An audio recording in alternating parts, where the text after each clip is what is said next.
আমরা এই পূজা মণ্ডপ পরিদর্শন আছি। সামনে আমাদের জাতীয় নির্বাচন ফেব্রুয়ারিতে নির্বাচন হতে যাচ্ছে। এই নির্বাচনকে বাঞ্ছাল করার জন্য এই দুর্গা পূজাকে উপলক্ষ করে একটি কুচক্রী মহল ফ্যাসিস্ট সরকার এই দেশ থেকে বিতাড়িত হয়েছে, কিন্তু দোসররা বিতাড়িত হয় না।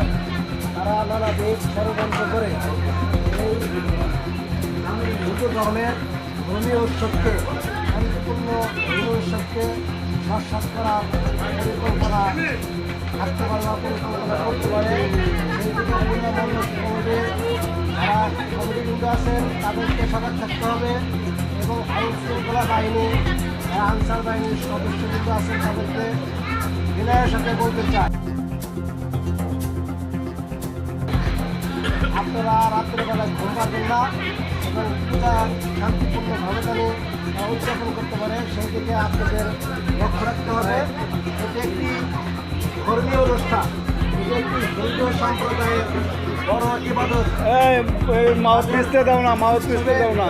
ইবাদত এটি ধর্মীয় অনুষ্ঠান। এই ধর্মীয় অনুষ্ঠানের যাতে বিশৃঙ্খলা সৃষ্টি না করতে পারে সেই দিকে আমাদের খেয়াল রাখতে হবে এবং সেই সাথে আমাদের পক্ষ থেকে, দলের পক্ষ থেকে আমরা আরেকটি কথা বলতে চাই, মাদক আমরা খাবো না এবং মাদক আমরা খেতে দেবো না। এই যে মাদক সেবন করে এখানে